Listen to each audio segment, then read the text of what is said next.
Welcome to From Home to Hustle. I'm Kelly Campbell, and I'm passionate about sharing stories of incredible stay-at-home moms who are building businesses and creating income from home.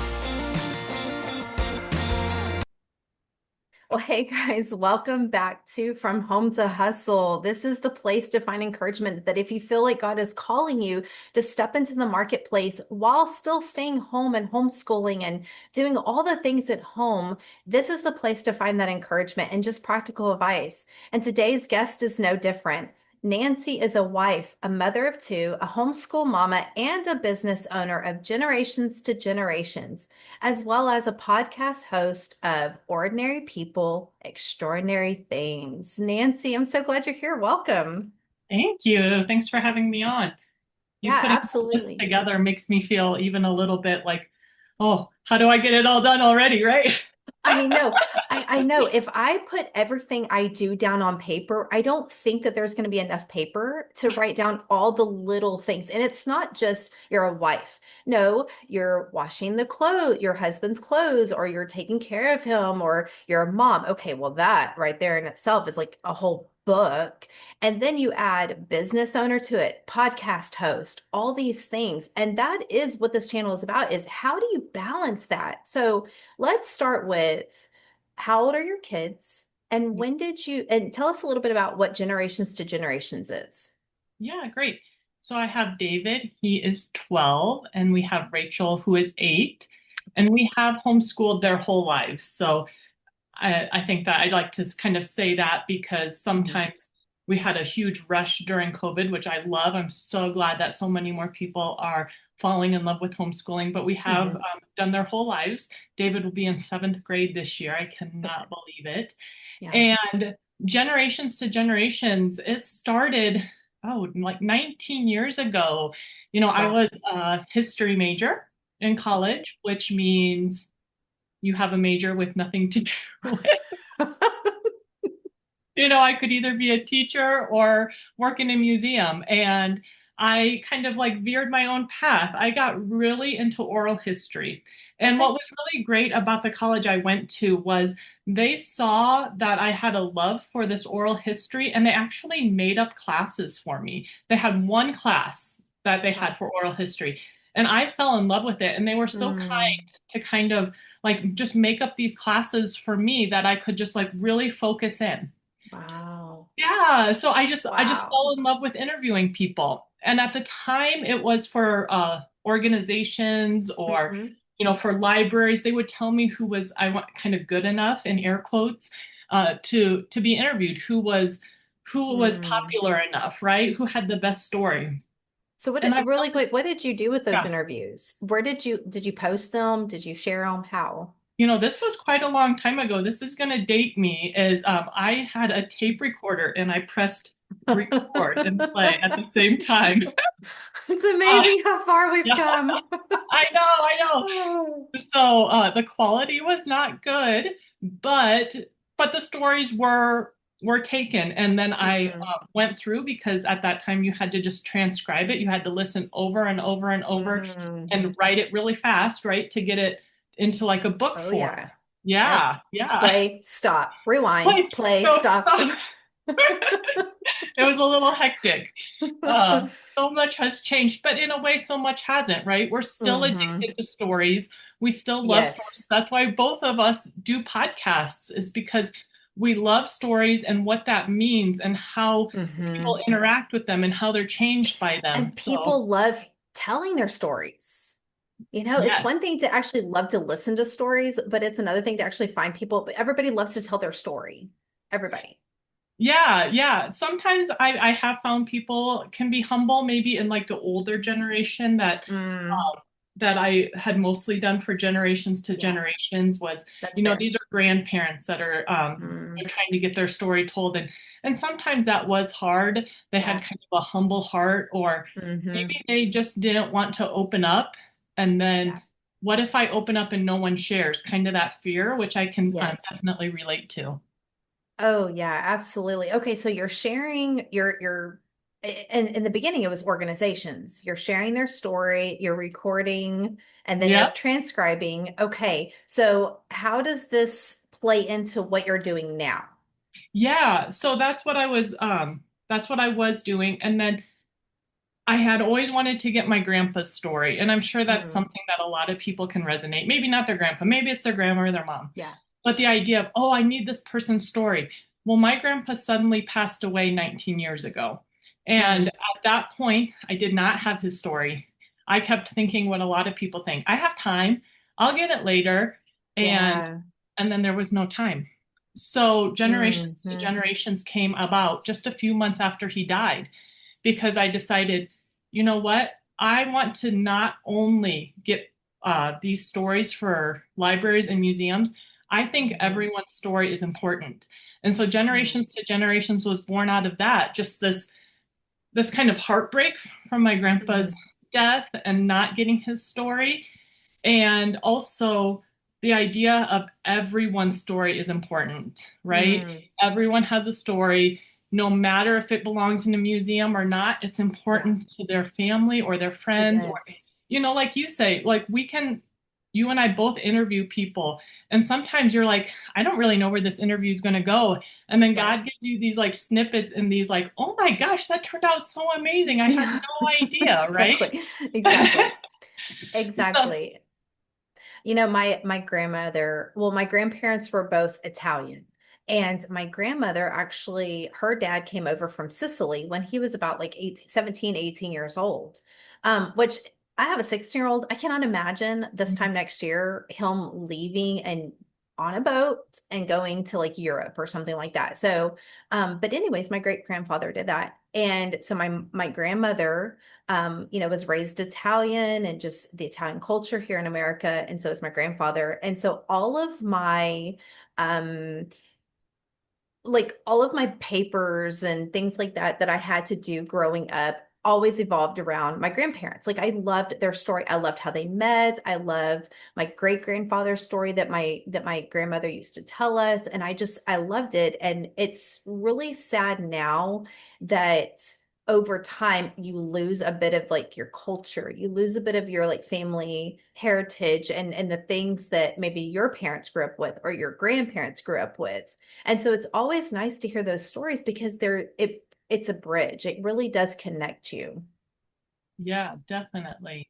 Yeah, that's Definitely. And there's stories that I feel like my grandma told over and over.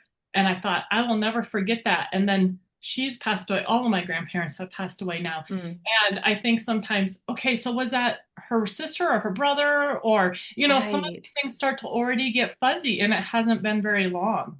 Yeah. Yeah. So break down the process with us here. So if somebody contacts you, where like from start to finish, what you don't have to give us like all the nitty gritty details or whatever, but you can just kind of like itemize like kind of what you do. And then how long does that normally take you? Yeah. So someone that says, hey, I want to have my grandma's story told. So getting in touch with that person who wants to be interviewed. Mm, I think that's really important as kind of what we talked about before we got on air is do you know, can I get a little bit of information for you? Can I kind of get to know you kind of quickly? mm, Can I feel comfortable with you, right? Like the yeah. person who I'm going to talk to needs to feel comfortable enough to share their story and know that I care. So Mm, doing that, and then I do have a list of interview questions I always start out with, and I give that to the family and I say, maybe add to it. You could subtract from it if there's like, hey, we don't want to go there. hmm. Or there's always something though that's really specific to a family that I don't know. It's like, oh, this Easter Yeah. story is really important to us. Well, I wouldn't know to go there, right? So let me know Hmm. like the specific stories you want me to pull. That's good. So yeah, so that's important. Then we find a time. I like to do it in their home if possible. Mm, That way they feel comfortable. They're in the seat that they like to be in. I bring video equipment. Now I do a video camera. I do like a mm, smaller one. That's kind of important too, is because if I did like really big like mm. those huge things that you see and Right. all the lights and stuff, Right. that's going to clam them up. Yeah, They are not interesting. ready for that. They're They're not, just telling us, yes, they're just you telling a know, story. they're just Yeah. telling a story. So I try to make it like you kind of forget about the video camera at some point. Hmm. And so the first part is always a little bit rough. It's just, That makes like, are you sense. really going to listen to me? Hmm. Like, how is this going to go? And then Wow. you're just amazed at how people just share and share and share and share. And we just record it. That way we can make a DVD, or not even a Hmm. DVD anymore, right? Like that's Yeah.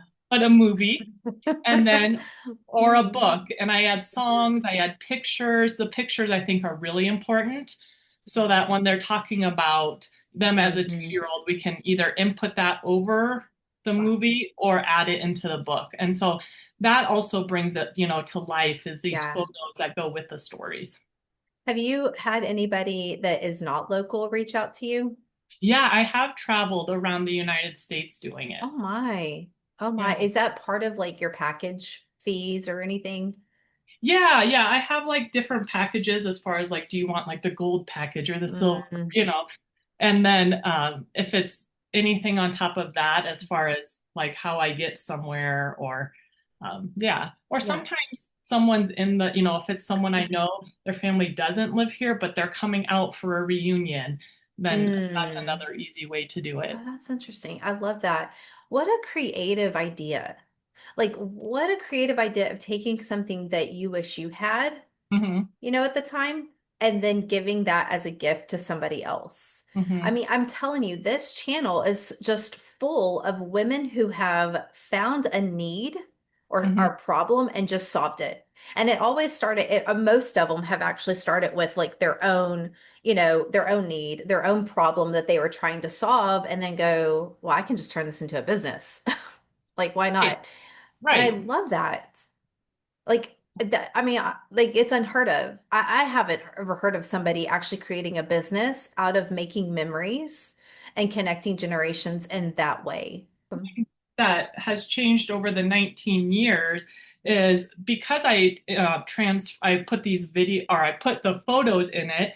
Sometimes Mm-hmm. I have put videos, like home videos, in with the video. So, Mm. for example, the one that really stands out because it was my grandma's. So my grandpa died. I did do my grandma's before she passed away. And something that she referenced in it was, I think it was their 45th anniversary, something like that. So the cousins got into a room, and at that time, Top Gun, yes, Mm. right, Top Gun, it was up. So we were singing that song. Gosh, I can't remember it all of a sudden.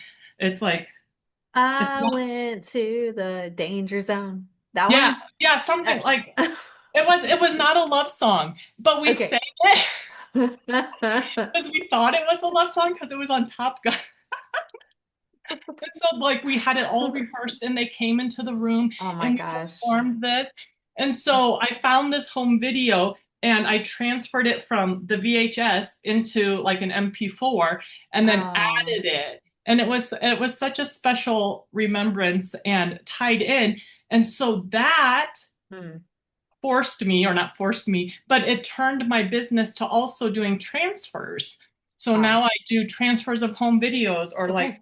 right here by my stuff is like old pictures. Wow. Because like we were talking about, is you're going to put a picture of them when they're 2. Well, that's probably not scanned yet. And so it's just Mm-hmm. interesting how things evolve as well. And it's like, okay, yes, keep doing Mm-hmm. that, but now you have this other thing to do. Yes. And that I get from people all over the United States, because those are really, really easy to send me and do. So So, with that being said, do you carve out certain time to work on this? Or is it just kind of like, oh, I need to get to that really quick? Like, do you have a structured time? yeah, I am not the best structured person, but what I do like to do is when I get up early in the morning. So I get Oh, up, yeah. and my husband and I get up at the same time. I mostly help make like a lunch for him and say goodbye. And then I go and I do my Mm, quiet time with God. I do Bible, I do my prayer, and then I get to work, hoping that my kids are hmm. going to sleep a little bit longer. And that's the probably like the meat of when I'm like really focused and Yeah. really get a lot done, is before they get up. And then That's it me just too. kind of, yeah, and then it just kind of fills in throughout the Yeah. day. Yeah, I know like right now we're in summer and usually during the school year, I try to get some things done before they wake up, I guess around that, 6:30, 8 o'clock mark and Mhm, then or 8:30 and then but in the summer it's kind of like we have a little bit of structure as far as like getting chores done, things like that, but it's almost like a free for all. Like you have your own checklist, you need to do a couple of things.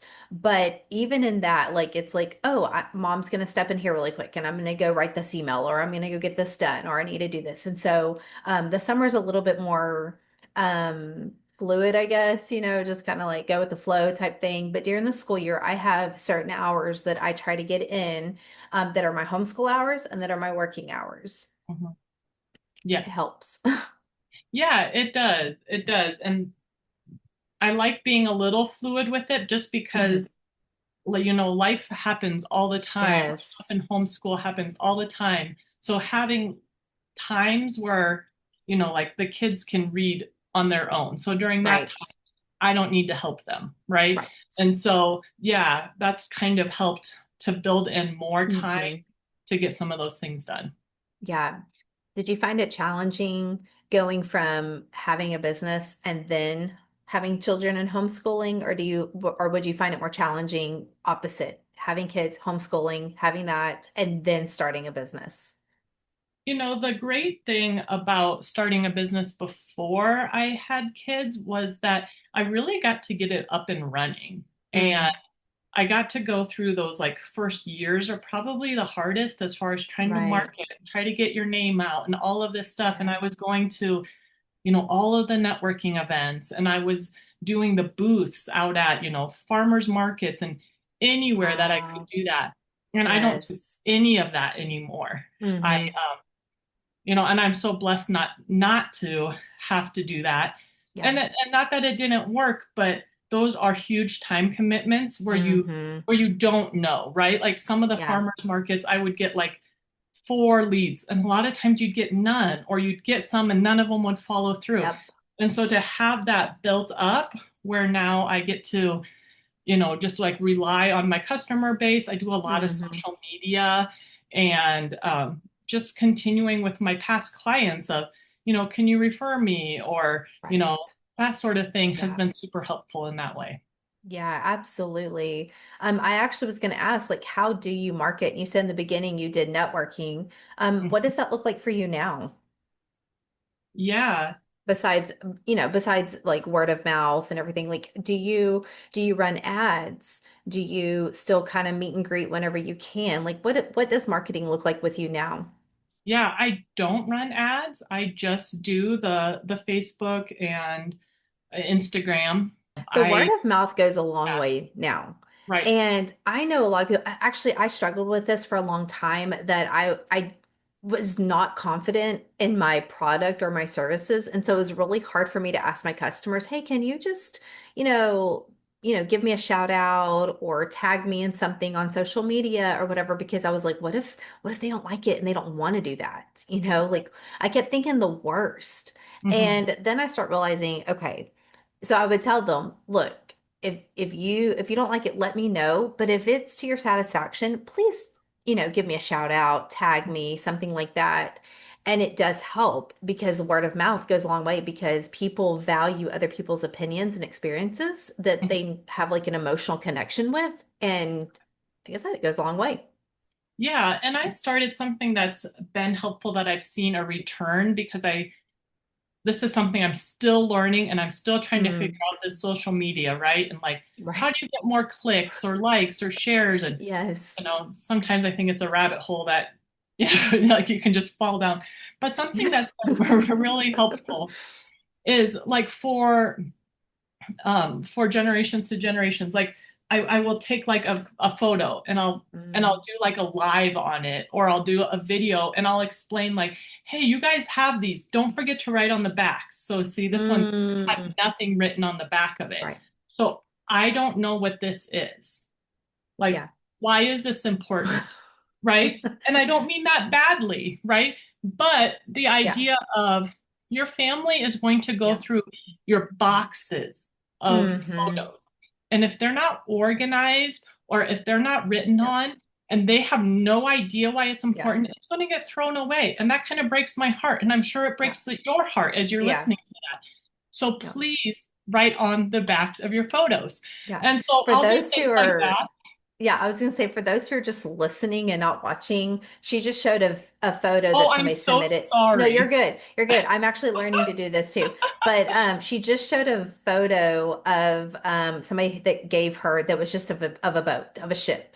And there's nothing written on it. So for those listening, that's what that was about. Thank Um, you, Kelly. I'm so Yeah, sorry about that. that's okay. I just, yeah, I'll tell you about that later, but I actually just started the podcast part of this. And so I keep thinking, okay, some people aren't going to watch, some people are just going to listen. So I need to start like tuning into that for sure. Right. Really quick, because we are actually running out of time and Oh my gosh. I know it's so crazy. It goes by so fast when you're having fun. Okay, really quick. Any challenges that you faced when you were first starting or even recently? Yeah, such a great question. I mean, a challenge, different challenge every day. You know what I love about it is I was doing networking events when I first started having kids, and David would honestly, he would go with me to these networking events. And I don't know if it was professional or not, but I didn't Mm, really have a choice. But I will tell you that my son and my daughter have learned mm, how to own a business yeah, by coming alongside of me yeah, because as a stay-at-home mom, as a homeschool mom, they, and I think it's a great thing, they get to see how to do this. They don't just like um, know that mom works. They actually see right, me work. They right. actually hear me on conversations. It's just really interesting. I know one time I had to have kind of a really tough conversation with someone, Mm, and afterwards, like the kids didn't talk through it or anything. They were over there. And afterwards they were like, Mom, that person wasn't fair to you. Or, why did wow. you show them love? And why did you show them kindness when it was their fault? And this was years ago, and it still sticks with me of what an opportunity I got to Yeah, share with my yeah, kids of yes, they were in the wrong, right. Yeah, but I did give a lot of grace. And here's why, because yeah. Jesus does. I love And that because yeah. as homeschool parents or homeschool moms and our kids are seeing this, they're seeing a new perspective of Hmm. us. They're seeing us in a different way, kind of more of the well-rounded way. And I love this because they really do pick up.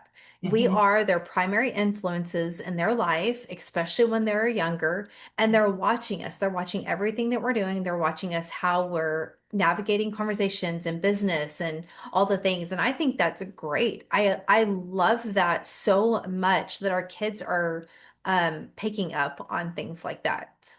Yeah, so I would give that as an encouragement. Like, hey, if your Mhm. kids have to come with you, you know what? They're going to learn something from you. And also, they're going to learn how to kind of be quiet sometimes. And they're Oh going to yeah. have to learn how to just sit and do Yes. nothing.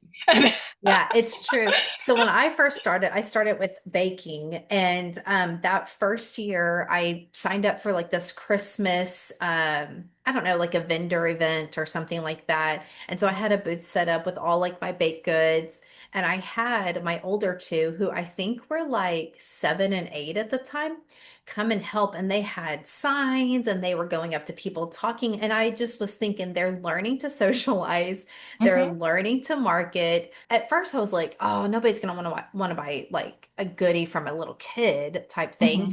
But I'm watching them, and I'm like, I was so impressed with what they were learning that I was like, "No, this is part of it. Like this is our family. This is a family endeavor."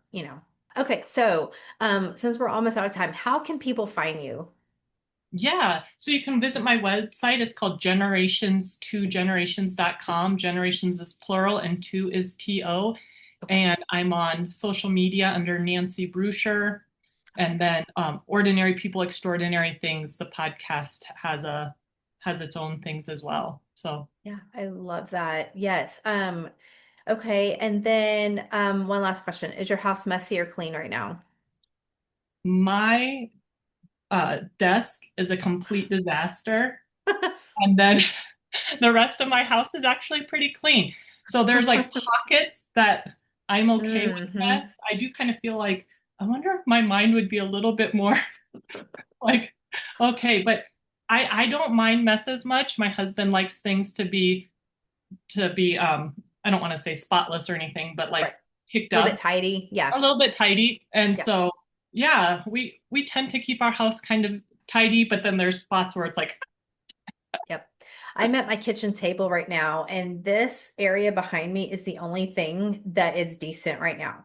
You should see my table. I've got carrots from the garden. I've got tea bags, noodles. I don't know why we have noodle. Like they're still in the package, but we have noodles on the table, bananas. My sourdough is like right here rising. And I mean, it's just, it is what it is, you know. yeah. I mean, it's all real life stuff. It's not like it's like junk or whatever. I mean, like these are things like I think the kids were going to make noodles today, and so they'll put them out so they remember. And my recipe book is out because we are probably going to make something, and you know, it's just real life.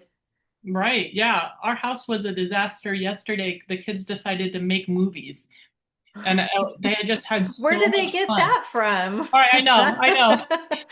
But it was Oh, just a disaster zone. But then I was like, hey, let's just pick it up before we go to hmm. golf. And, Yes, those things are fun though, is like they're they just are. actually like learning and living and just Yeah. like playing and they're not on a screen. And so I am okay with the Yes. with that. Yeah, we used to have this thing right before my husband would come home when the kids were a lot littler. I'd call it the dad blitz. And I'm like, Dad's on his way home, dad blitz. And everybody would like pick up really quick and just like any like toys that were out or blocks or any kind of mess, you know. And it was like, okay, really quick, dad blitz, let's go. And they would like scramble around and it was so great. And then I try to like make it fun, be like, who can get the most stuff, you know? And that's when they were little and they were like, I got the most, you know, so. It's not like that anymore. It's more like you need to come get your stuff out of the living room now, please. Don't leave your bag there. Anyways, well, Nancy, this was so great. I would love to talk to you some more. Maybe we'll have you back on, but I see this fly. You need to go away wherever you are. Anyways, this was so great. I I really appreciate love you. chatting. Yeah, I thank know, you. me too. Yes. Okay, guys. I hope you guys were blessed today. Remember to let your light shine before all men that they may see your good works and glorify your Father who is in heaven. Until next time, be blessed.